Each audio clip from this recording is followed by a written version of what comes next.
नमस्कार, आप देख रहे हैं ब्रेकिंग बिहार। अभी हमारे साथ दिल्ली से जुड़े हुए हैं युवा बिहार सेना के राष्ट्रीय अध्यक्ष इंजीनियर राजकुमार पासवान। लगातार इंजीनियर राजकुमार पासवान, चिराग पासवान, हालांकि स्वर्गीय पासवान स्वर्गीय रामविलास पासवान के परिवार पर ही हमलावर रहते हैं, लेकिन इन दिनों चिराग पासवान पर काफी तीखा हमला करते हैं। और कल जब लोजपा आर और आरएलजेपी, राष्ट्रीय लोक जनशक्ति पार्टी, अपनी पार्टी के स्थापना दिवस 28 नवंबर को मना रही है। कहा जा रहा है कि 24वां स्थापना दिवस है। 2000 में पार्टी का गठन हुआ था। वैसे में इंजीनियर राजकुमार पासवान ने सीधे तीखा हमला किया है कि कैसे मना रहे हैं पार्टी का 24वां स्थापना दिवस, कैसे होगा जब लोजपा आर अलग है, आरएलजेपी अलग है, तो आखिर यह लोग जनता को क्यों मूर्ख बना रहे हैं। सीधा सीधी सवाल है इंजीनियर राजकुमार पासवान का। राजकुमार पासवान जी, यदि हमने सही कहा तो आपका सीधा सवाल केंद्रीय मंत्री पारस जी से और लोजपा आर के सुप्रीमो चिराग पासवान से है। देखिए, बिल्कुल अनिल जी, मैं इतना कहना चाहूंगा कि ये लोग जो बिहार के जनता को आईना दिखाना चाह रहे हैं, बिहार के आवाम को कुछ देना चाह रहे हैं, तो क्या झूठ बोल करके आप देना चाह रहे हैं? आप बिहार फर्स्ट, बिहारी फर्स्ट का विजन लेके चल रहे हैं और आप बिहार के 13 करोड़ आवाम से साहब झूठ बोल रहे हैं। साहब, आपको बता दूं कि स्वर्गीय रामविलास पासवान जी की पार्टी 2000 में रजिस्टर्ड हुई थी, भारत के निर्वाचन आयोग के द्वारा रजिस्टर्ड हुई थी। उस पार्टी की जब मान्यता मिली तो उसके अनुसार आज 24 साल हो गए, 24वां स्थापना दिवस मनाई जानी चाहिए। लेकिन कल 24 साल हो जाएगा, 24 साल हो जाएगा, लेकिन वो पार्टी आज के डेट में एक्टिव नहीं है, वर्किंग में नहीं है। रामविलास पासवान जी की पार्टी भारत के निर्वाचन आयोग के पास सीज हो चुकी है। उनका बंगला झोपड़ी, हाँ, उनका जो लोक जनशक्ति पार्टी जो थी रामविलास जी की, वो सीज हो चुकी है भारत के निर्वाचन आयोग के पास। और उनका सिंबल बंगला वो भी सीज हो चुकी है। जब ये चाचा भतीजा इस पार्टी पे दावा किए तो भारत के निर्वाचन आयोग ने 2021 में इनको लोक जनशक्ति पार्टी चिराग पासवान मतलब रामविलास बना दिया। लोक जनशक्ति पार्टी रामविलास और राष्ट्रीय लोक जनशक्ति पार्टी पशुपति कुमार पारस बना दिया। तो साहब, आप किस आधार पे आप दावा कर रहे हैं कि हम लोक जनशक्ति पार्टी ही है और हम 24 साल पार्टी का स्थापना दिवस मना रहे हैं?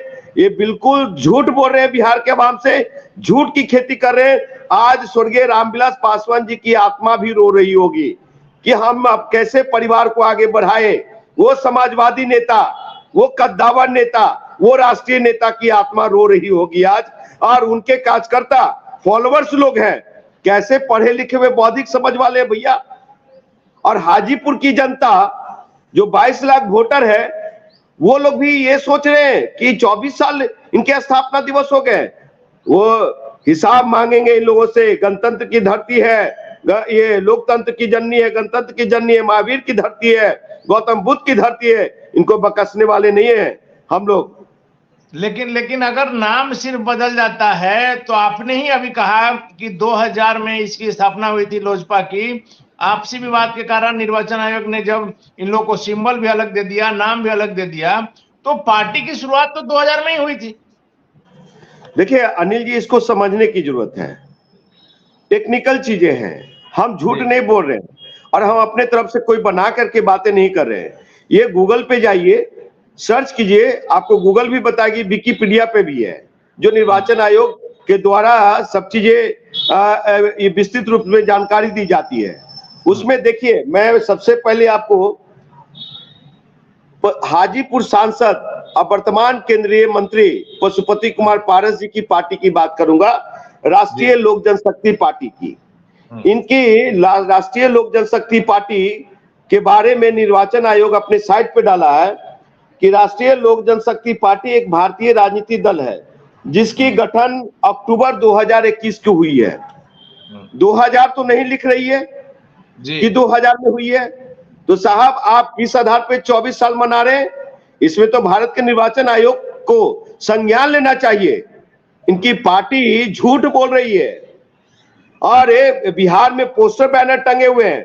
24वें साल का ये पार्टी की सालगिरह मनाई जा रही है, ये गठन का सेलिब्रेशन कर रहे हैं ये लोग।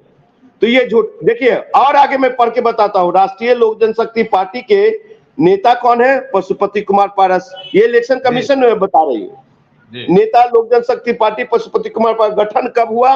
5 अक्टूबर 2021 को। ये मैं नहीं कह रहा हूं मैं।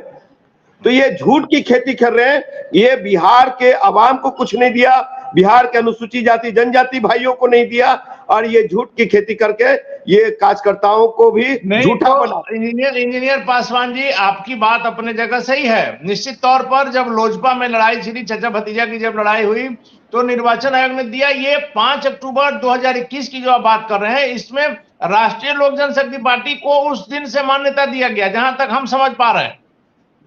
साहब, राष्ट्रीय लोक जनशक्ति पार्टी को 5 अक्टूबर दिया। अब मैं आपको दूसरा बता रहा हूं, जो बिहार में बिहार फर्स्ट, बिहारी फर्स्ट का ढोल पीट रहे हैं, समझे? चाचा नीतीश कुमार को कोसने में लगे रहते, पानी पी पी करके, और नरेंद्र मोदी से सवाल करने की इनकी हैसियत औकात नहीं है। और ये आदमी बिहार के युवा नौजवानों को क्या है ना दिखा रहे, कितना झूठ बोल रहे हैं। स्ट्रीम लेवल का झूठे हैं चिराग पासवान, समझे? स्ट्रीम लेवल का। साहब, जो पार्टी की 24वां सालगिरह स्थापना दिवस मनाए, सभी बिहार के युवा नौजवानों को मैं कहना चाहता हूं कि जाओ गूगल पे और स्थापना दिवस लोक जनशक्ति पार्टी रामविलास, ये दिख रहा होगा आपको जी।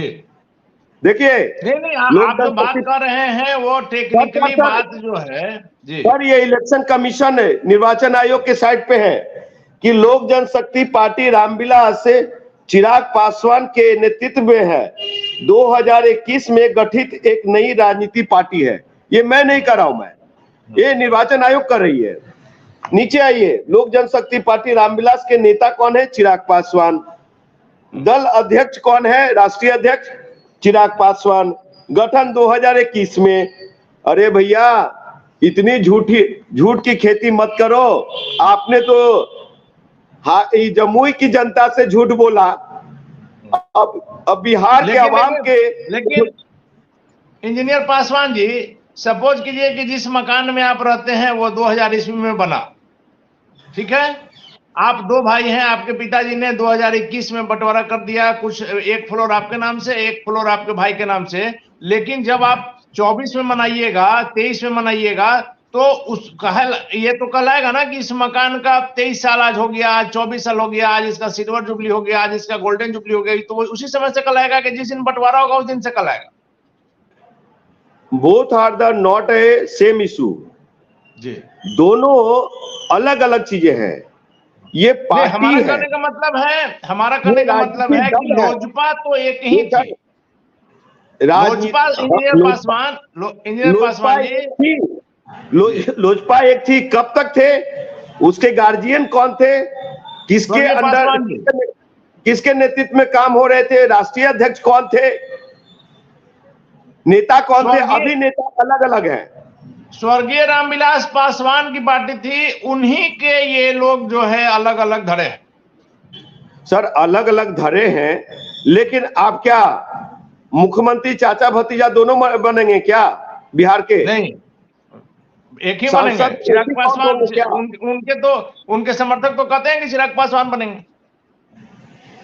कौन बनेंगे? ऐसे झूठे नेता लोग बनेंगे जिनकी पार्टी के 2 साल हुए हैं रजिस्ट्रेशन में, स्थापना में।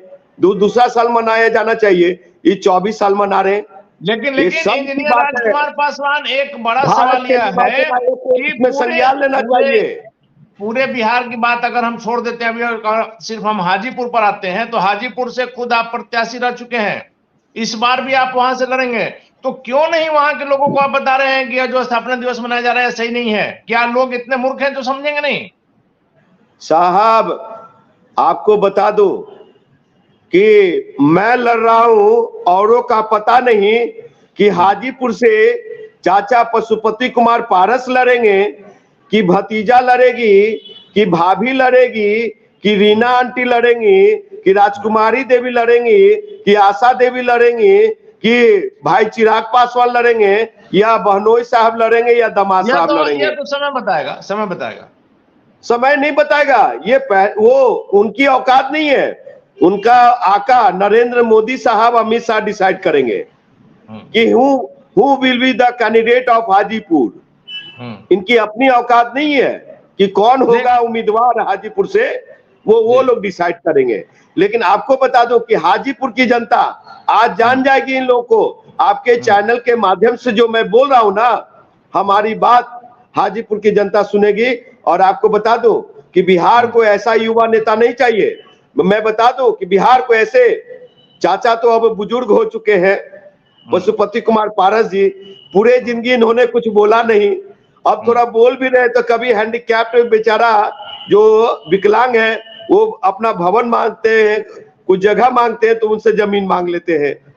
काम ढेरी का नहीं किया पशुपति कुमार पारस जी, विकास कार्य नहीं, 5 साल में जल जमाव नहीं रोक पाए। ये हाजीपुर को जो रामविलास पासवान जी का सपना था इलेक्ट्रॉनिक सिटी बनाने का, वो नहीं कर पाए। उनका बेटा जो गांव को जमुई में गोद लिया, बटिया गांव को, कोई तो जापान नहीं बना पाए, मोदी जी के सपनों को साकार नहीं कर पाए, पिताजी के सपनों को साकार नहीं कर पाए, तो हाजीपुर की 22 लाख जनता का क्या करेंगे ये लोग? चलिए आप भी जिस प्रकार से मुख्यमंत्री नीतीश कुमार के गुणगान करते रहते हैं, जिस प्रकार से मुख्यमंत्री पर आरोप लग रहा है कि जहां उन्होंने दलितों का अपमान किया विधानसभा में पूर्व मुख्यमंत्री जीतन राम मांझी प्रकरण को लेकर के, उसके बाद कल जदयू ने भीम कार्ड जो खेला, दलित महादलित पिछड़ों अति पिछड़ों को साधने की साजिश, और पूरी तरह से कल भी हमने दिखाया था इस खबर को कि उसमें कई लोगों से हमने बात की जिनको गलत जानकारी देकर के इस सम्मेलन में बुलाया गया था भीड़ जुटाने के लिए। ये किसने एलिगेशन लगाया? खिलाफ तो आपका मुख्यमंत्री नीतीश कुमार के खिलाफ तो आप नहीं बोलते हैं। ये किसने एलिगेशन लगाया कि गलत जानकारी को दे करके? मेरे चैनल पर आप देख लीजिए, वो वीडियो देख लीजिए। कई लोगों ने बताया कि हमको रत्नेश सदा जो मंत्री हैं उन्होंने जानकारी गलत दिया कि मुख्यमंत्री नीतीश कुमार के पास आपको ले जाएंगे और आप लोग का समायोजन होगा। इस लालच में लोग आए, उनको तो पता भी नहीं था कि भीम संसद है। साहब सुन लीजिए, बिहार के अनुसूचित जाति जनजाति को जो बिहार में मान सम्मान देने का काम किया है नीतीश कुमार ने, ना वो जीतन राम मांझी दिए और ना स्वर्गीय रामविलास पासवान देने का काम किया और ना उनके बेटा और भाई दे रहे हैं। आपको बता दूं साहब कि 2-3 काम के लिए मैं नीतीश कुमार जी का दीवाना हूं। मैं अगर रामविलास पासवान जी वो काम किए होते तो मैं आज स्वर्गीय रामविलास पासवान जी का गुणगान कर रहा होता, भाई चिराग पासवान जिंदाबाद कर रहा होता, चाचा पशुपति कुमार पारस में जिंदाबाद कर रहा होता। आपको बता दूं अनिल जी कि पंचायती राज में 50% आरक्षण दिया, जिसके कारण दुसाध का बेटा बेटी लोग आज ज्यादा से ज्यादा, अनुसूचित जाति जनजाति का बेटा बेटी लोग ज्यादा से ज्यादा मुखिया सरपंच जिला पार्षद है। समझे साहब? आज दलितों की बेटी साइकिल से पढ़ने जाती है स्कूल, वो नीतीश कुमार जी का देन है। आपको बता दूं कि दुसाधों का सबसे बड़ा भगवान राजा सलेश की 50 फुटा मूर्ति पटना की इको पार्क में लगाने का काम किया नीतीश कुमार ने किया। और पासवान जी साइकिल योजना को आप जाति से ना बांटें, क्योंकि बच्चियों को साइकिल, सभी बच्चियों को, सभी जात की बच्चियों को मुख्यमंत्री नीतीश कुमार की योजना में मिला। सभी को, लेकिन दलित की बेटी कभी साइकिल चला करके स्कूल जा सकती थी? दलित शोषित वंचित गरीबों की बेटी नहीं। आप देखिए, जब जातीय सर्वे के आंकड़े ने इस चीज को दर्शा दिया है कि सभी जातियों में गरीब लोग हैं, वैसे में आप ये जाति का कार्ड नहीं खेल सकते हैं। सभी जातियों में गरीब लोग हैं और मुख्यमंत्री की इस योजना का सभी जातियों को फायदा मिला है। सुनिए साहब, आपके चैनल के माध्यम से डंके की चोट पे मैं कहूंगा कि जातीय कार्ड में खेलूंगा और जाति से बाहर कोई भी नेता नहीं है, वो भूमियार समाज का हो, ब्राह्मण समाज का हो, मुसहर भाई हो, चमार भाई हो, दुसाध भाई हो, चाहे कोई भी हो, कुर्मी कुशवाहा हो, सभी लोग जाति के कार्ड खेल रहे हैं, जाति की राजनीति कर रहे हैं। तो राजकुमार पासवान भी जाति की बात करेगा और जाति की कार्ड खेलेगा। लेकिन राजकुमार पासवान जी, एक चीज तो आप मानेंगे, आप पढ़े लिखे व्यक्ति हैं, प्रोफेसर रह चुके हैं, वैसे में जो आरोप लग रहा है, कल भी जदयू के राष्ट्रीय अध्यक्ष ललन सिंह ने भी कल भी कहा है कि केंद्र सरकार ने कुछ नहीं किया, उस पर हमको नहीं जाना है, यह तो जनता तय करेगी। लेकिन आरक्षण को खत्म करना किसी भी सरकार के लिए संभव है, यह आरोप जो लगता है, क्या नहीं माना जाए कि जनता को बरगलाया जा रहा है? आरक्षण खत्म न कर सकता है? अनिल जी, एकदम संभव है। जो नागपुरी दलित, संघी दलित, झंडे वालन, दिल्ली झंडे वालन संघी दलित, दीनदयाल उपाध्याय वाला संघी दलित, एनडीए वाले, भाजपा वाले संघी दलित, और जो चाचा भतीजा जो बिहार में है संघी दलित है, ये लोग के माध्यम से आरक्षण खत्म कराने की साजिश रची जा रही है, संविधान खत्म कराने की साजिश रची जा रही है, जिसमें ये लोग, पहला बिंदु कि जो स्वर्गीय रामविलास पासवान जी ने स्वर्ण जाति को 10% आरक्षण दिलवाया, आज ईडब्ल्यूएस के रूप में वो फायदा ले रहे हैं, लेकिन अपने अनुसूचित जाति जनजाति के आरक्षण बढ़ाने की बात कभी नहीं किया। कब मिले थे आरक्षण, याद है आपको अनिल जी? लेकिन मुख्यमंत्री जी ने अभी तो बढ़ाया है। दूसरी, इसीलिए तो कह रहा हूं, मुख्यमंत्री का कहते हैं आप लोग की गुणगान गाते हैं राजकुमार पासवान, क्यों गाते हैं? हमारी जो बात करेगी, हमारे समाज का जो बात करेगा, हमारे समाज का जो मान सम्मान देगा, हम उसके साथ हैं। दूसरी चीज, निश्चित तौर पर दो चीज, जातीय सर्वे और आरक्षण बढ़ाने का जो फैसला है वो साहसिक फैसला है। मुख्यमंत्री नीतीश कुमार जैसा व्यक्ति ही ऐसे फैसले को ले सकता था, इसमें कहां से? अनिल जी, आपको मैं बता देना चाहता हूं कि भाई चिराग पासवान जो रात दिन कोसते रहते हैं, आपको बता दो कि ये कहते हैं सबसे बड़ा अगर बिहार में दलितों का कोई दुश्मन है और जिसके हाथ से आरक्षण खत्म होगा, और आज दलित सबसे ज्यादा मारे जा रहे हैं, पासवान मारे जा रहे हैं, तो ड्यू टू ये चाचा भतीजे के चक्कर में मारे जा रहे हैं। और ये आपको बता दूं साहब कि यही चिराग पासवान 12 अप्रैल 2016 को कहा था कि समृद्ध दलितों को आरक्षण छोड़ देना चाहिए। तो चिराग पासवान एंड परिवार पार्टी से बड़ा समृद्ध कौन है? आज आरक्षण किसको छोड़ने की जरूरत है? और अभी 1 महीना पहले इन्होंने 12 जाति को, मैंने कर रहा हूं, ऑन रिकॉर्डेड है, सारे अखबार मीडिया में चला कि 12 जातियों को, वैसे 12 जाति जो ईबीसी का फायदा ले रहे हैं, वैसे 12 जाति जो BC1 में है, उनका अपना रोजी रोजगार है साहब, वैसे जातियों को SC ST में शामिल करना चाह रहे हैं। जो बाबा साहब ने 22.5 रोटी दिए थे, वो मुंह का नेवाला छीन करके हम दलित भाइयों से और 12 जाति में बांटना चाहते हैं चिराग, जो कि हम कदापि बर्दाश्त नहीं करेंगे। बिहार का अनुसूचित जाति जनजाति बर्दाश्त नहीं करेगा। इस बार 2009 वाला हाल होगा भाई चिराग पासवान। आप पूरे परिवार, जमुई से चिराग भाई हार रहे हैं, हाजीपुर से मैं हरा रहा हूं चाचा को, पशुपति कुमार पारस का, चाहे जो भी आ जाए पासवान परिवार, और समस्तीपुर से प्रिंस राज हार रहे हैं, और जो भी जहानाबाद, हाजीपुर के सांसद इस बार इंजीनियर राजकुमार पासवान रहेंगे।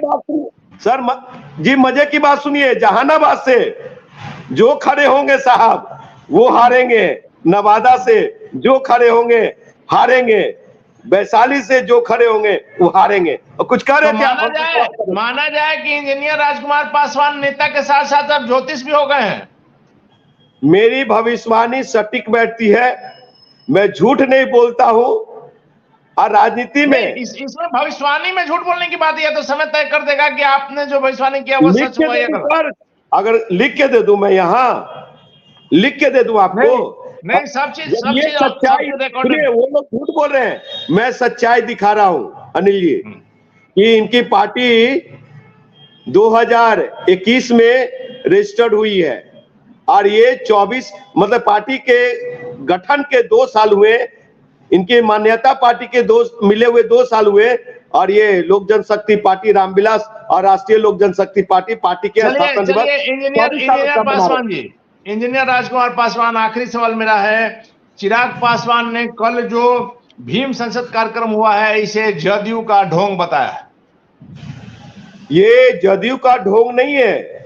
जदयू बिहार के अनुसूचित जाति जनजाति को कुछ देना चाहती है, दे रही है, दिया है, लेकिन ये मांझी एंड परिवार पार्टी, ये रामविलास पासवान एंड परिवार पार्टी, यूं कहें कि चिराग पासवान और पशुपति कुमार पारस जैसे लोग ने बिहार के अनुसूचित जाति जनजाति को ठगा है, छलावा किया है, कुछ भी हक मतलब उनके हक अधिकार से, अनुसूचित जाति के हक अधिकार से वंचित रखने का काम किया है। सदन में इन लोग का मुंह नहीं खुलता है, बाबा साहब के अधिकारों को सुरक्षित रखने का काम नहीं कर रहे हैं। उसको यही ना, जब आपको बता दे कि 2 अप्रैल, याद कीजिए 2 अप्रैल 2018 को जब देश के दलित सड़कों पे थे, वो सुरक्षा कवच जो खत्म करने की बात हो रही थी, सुप्रीम कोर्ट का आदेश था कि खत्म की जाएगी अनुसूचित जाति मतलब दलित वो क्या कहते हैं वो एट्रोसिटी, वो जाति सूचक अगर आप किसी को कह रहे हैं उस पर जो केस हो सकता था बिना किसी जो हरिजन एक्ट खत्म किए जा रहे थे, दलित एक्ट, क्षमा चाहेंगे, जो SC/ST का वो पावर दिया गया है। साहब ये बताइए कि ये आदमी ने कहा, पूरे परिवार ने, कि सड़कों पे जो दलित है वो उपद्रवी लोग हैं। तो ये कब दलित हित में बोले? ये वही नहीं, लेकिन हरिजन एक्ट का दुरुपयोग हो रहा है या नहीं, ये चीज आप मानेंगे कि नहीं? साहब ये बताइए, अगर ये सुरक्षा कवच नहीं होती ना दलितों के पास, तो वही वन व्यवस्था के अनुसार नहीं, निश्चित तौर पर इसको बनाया गया था सुरक्षा कवच के तौर पर, आपका कहना से सुरक्षा कवच के तौर पर, लेकिन इसका दुरुपयोग हो रहा है कि नहीं, माननीय कोर्ट ने भी माना था। आप याद कीजिए इन बातों को। साहब कहां दुरुपयोग हो रहा है? हमको 8-10 घटना बता दीजिए। कई जगह यह मामला सामने आया इंजीनियर पासवान जी के अपने विरोधियों को फंसाने के लिए दूसरों ने सहारा लिया। साहब जब भाजपा की सरकार थी बिहार में, NDA की, उसमें हरिजन मतलब कि क्षमा चाहेंगे, हम हरिजन नहीं बोल रहे हैं, ये SC/ST एक्ट जो थे, उस SC/ST एक्ट पे को सही ढंग से इंप्लीमेंट नहीं किया जा रहा था। कोई थाने जाते थे, थाने से भगा दिए जाते थे। आज तो ये इंडिया गठबंधन, महागठबंधन सरकार में दलितों को सुनी जा रही है, उनके अधिकार दिए जा रहे हैं। ये लोग तो इनको बता दे रहे हैं कि बिहार के दलित लोग, जीतन राम मांझी जैसे लोग को, पशुपति कुमार पारस जैसे लोग को और भाई चिराग पासवान को नकार दिया है, और आने वाले समय में इनकी दुकानदारी बंद हो जाएगी। इतना ही जब चिराग पासवान को, कहना है कि चिराग पासवान, जीतन राम मांझी दलितों के दुश्मन है, सबसे बड़े दुश्मन है। इस देश का सबसे बड़ा अगर कोई दुश्मन है, बिहार का सबसे बड़ा अनुसूचित जाति जनजाति का कोई दुश्मन है बिहार में, तो वो चिराग पासवान और पशुपति कुमार पारस, जीतन राम मांझी है। ये लोग साहब ये लोग अपने, अनिल जी, ये लोग अपने परिवार के लिए जी रहे हैं, ये लोग अपने भाई भतीजा के लिए जी रहे हैं। नीतीश कुमार बिहार के अनुसूचित जाति जनजाति के लिए जी रहे हैं, गरीब शोषित वंचितों के लिए जी रहे हैं, पिछड़ा के लिए जी रहे हैं, अगड़ा के लिए जी रहे हैं, और सभी जातियों में जो गरीबी है उसके लिए वो जी रहे हैं। ये परिवारवाद नहीं, ये और अपने बेटा को भी वो प्रमोट नहीं किया। या तो देखिए बेटा लोगों को कहां से कहां पहुंचा दिया है लोगों ने। चलिए, धन्यवाद आपका। तो हमारे साथ युवा बिहार सेना के राष्ट्रीय अध्यक्ष इंजीनियर राजकुमार पासवान। सीधे तौर पर मुख्यमंत्री नीतीश कुमार की प्रशंसा, उन्होंने दलितों को, महादलितों को कहां से कहां पहुंचा दिया, अपने बेटे को राजनीति तक में नहीं लाए। और चिराग पासवान पर तीखा हमला, हालांकि पूर्व मुख्यमंत्री जीतन राम मांझी और केंद्रीय मंत्री पशुपति कुमार पारस पर भी इनका आरोप काफी तीखा है, लेकिन चिराग पासवान पर सबसे तीखा हमला कि बिहार ही नहीं, देश के दलितों के सबसे बड़े अगर कोई दुश्मन है तो वो चिराग पासवान है। और चिराग पासवान और रालोसपा, राष्ट्रीय लोक जनशक्ति पार्टी के स्थापना दिवस पर भी इन्होंने सवाल उठाया है कि 2 साल की पार्टी है, 24वां स्थापना दिवस कैसे कहा जा रहा है, उसका प्रमाण भी यह लेकर के घूम रहे हैं। वैसे में लोजपा और RLJP के नेताओं से भी इस बात को जानने का प्रयास करेंगे। फिलहाल हमें दीजिए इजाजत, नमस्कार।